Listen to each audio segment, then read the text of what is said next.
I don't know why people keep calling me Markins. But anyway. Omahin or Abetifi Oman Mumpeinfo our woman. Your Excellency, President of the Republic of Ghana, Honorable Chief of Staff, Mr. Julius Deborah, Honorable Ministers of State, MP from Praeso, MP for Abetifi, other colleague MPs here present, captains of industry and industry players, distinguished members of the business community, friends of the media, ladies and gentlemen, good afternoon. Permit me to start with a little bit of an experience in industry. As a young man, I started a transport business. My trading partners were Kwewus. They supplied me spare parts and ties on credit. I went through difficult times with the banks, getting loans at high interest, and my workers letting me down. I recall a situation where at Guinness, Ghana, where I was transporting their drinks, at the end of a month, they would deduct all the losses I've made, and then my check was just too small to even pay my loan. And my tie suppliers and spare parts dealers will be on me. I have to pay them. But what happened? Drivers will go and park and play football. They will park and steal some of the drinks and sell. At Awaso, where I was running the bauxite business, drivers will park, they don't care. At a point I had to bring an expert from Canada to assist me. Though we had a transport manager, but the Obroni's face did a change for us, and I had to pay dollars. I remember my days at the weekend court because I had to pay SNET and I was defaulting, and the workers did not really care, and they would even go and report to you that you've not paid their SNET, and they will use their union to do aluta. The businessman is really suffering. And I also recall when there was a change of government in 2008 and the new government came into office, I was running from Bupe, Aflao to Bupe. We'll pick gypsum from Tablibo in Togo, go to Aflao, drop some for diamond cement, and continue to Bupe. And then at each point, axle load, they would deliberately stop my trucks and other trucks would be passing because they said that boy is an MPP boy. My partner had to rush to Vice President John Dramani Mahama, as he then was, and he had to intervene to call those boys to order. Because I told my partner to tell him that the diamond cement factory in Bupe, if they don't get the limestone, they won't produce the cement and it will affect his area.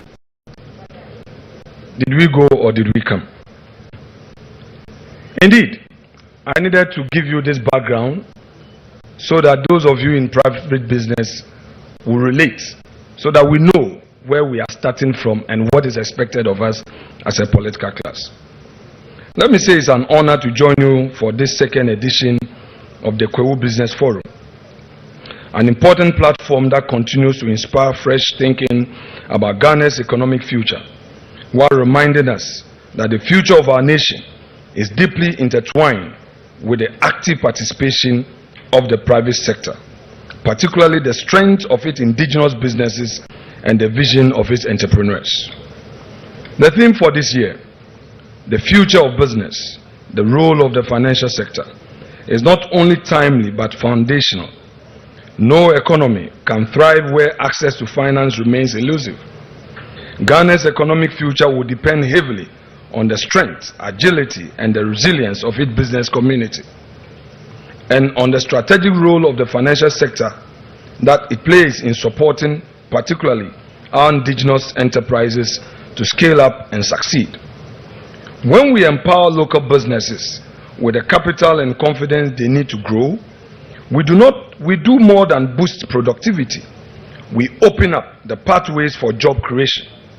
And in a country where youth unemployment remains one of our most urgent national challenges, building a strong and inclusive financial ecosystem is not just an economic imperative, it is also a social one as well. Now, championing entrepreneurship. As I've already indicated, as someone who over 2 decades not only found himself in public service but also in the private enterprise, I understand the hurdles that define the entrepreneurial journey. I have walked the often unpredictable road of private enterprise, and so I know firsthand the thrill of opportunity and the weight of challenges that every Ghanaian entrepreneur must carry. I understand what it means to raise capital, to innovate through constraints, and to stay resilient in the face of shifting market dynamics and a fragile entrepreneurial ecosystem. These personal experiences have deepened my conviction that entrepreneurship is not just a livelihood, it is nation building. It is also what continues to shape my passion for championing policies that support and empower Ghanaian entrepreneurs and the private sector, because I don't just sympathize with their journey out of theory, I identify with it from lived experience. I understand their struggles, their sacrifices, and their ambitions. It is precisely because of this that I believe, as a political class, we have a responsibility to depoliticize entrepreneurship, to create an ecosystem where business owners can thrive without fear of being tagged or targeted. We must celebrate enterprise and actively cultivate an environment where hard work and creativity is rewarded. Entrepreneurship must not be viewed through a political lens. The success of a business should never depend on which political regime is in power, nor should it be stifled by partisan labels. Our role as political leaders is not to frustrate private sector actors, but to foster a fair and enabling environment where merit, innovation, and hard work thrive. And as we nurture this culture of enterprise, we must also take a hard look at how we extend opportunity, particularly to the youth. They must be supported only when they must not be supported only when they wear our party colors. They must be supported when they demonstrate potential, creativity, and drive. Ghana's future cannot be built on partisan loyalty. It must be built on merit. Those who deserve opportunity should be given opportunity, regardless of political affiliation. That is how we build a nation. That is how we create competition. And that is how we create progress in a nation. I believe that the time has come for Ghana to consider establishing a national orientation program built around these values, one that instills a renewed sense of civic responsibility, discipline, hard work, and enterprise in our national psyche. We must deliberately shape a new Ghanaian mindset, one that values hard work over shortcuts, merit over connections, and contribution over entitlement. The public sector is already choked, and the jobs of the future will be created in the private sector. This is the mindset people need to have.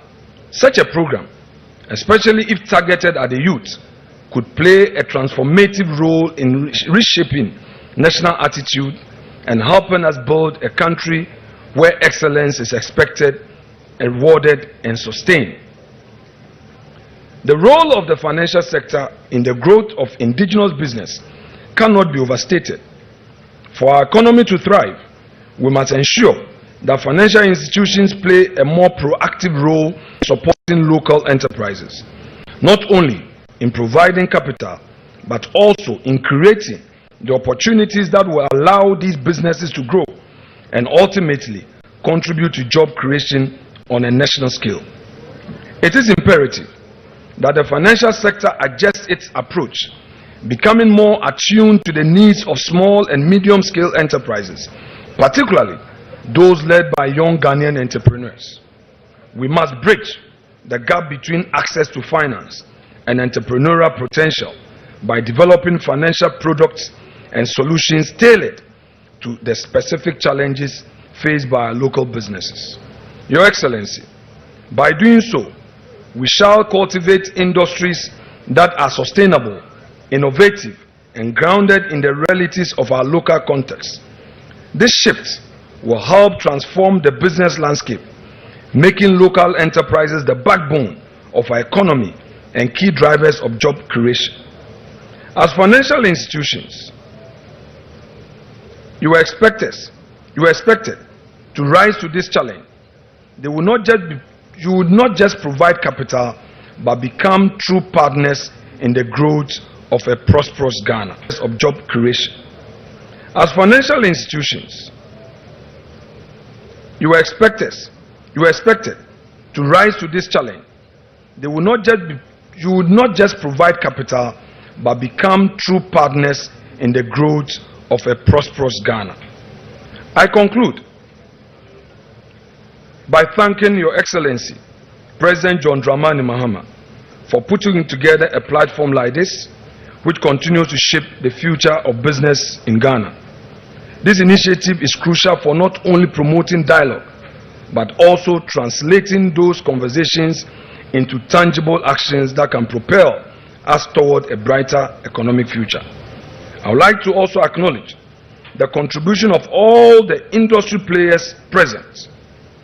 Let this be the beginning of sustained advantage of the opportunities. Invest boldly in your dreams, for they are the foundation of our collective future.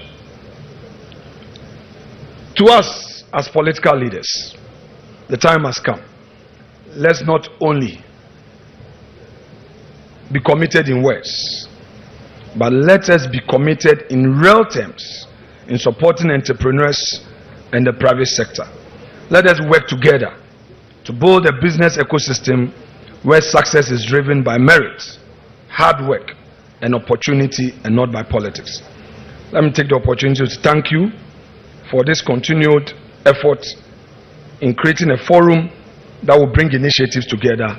God bless our homeland Ghana and make it great and strong. Thank you very much once.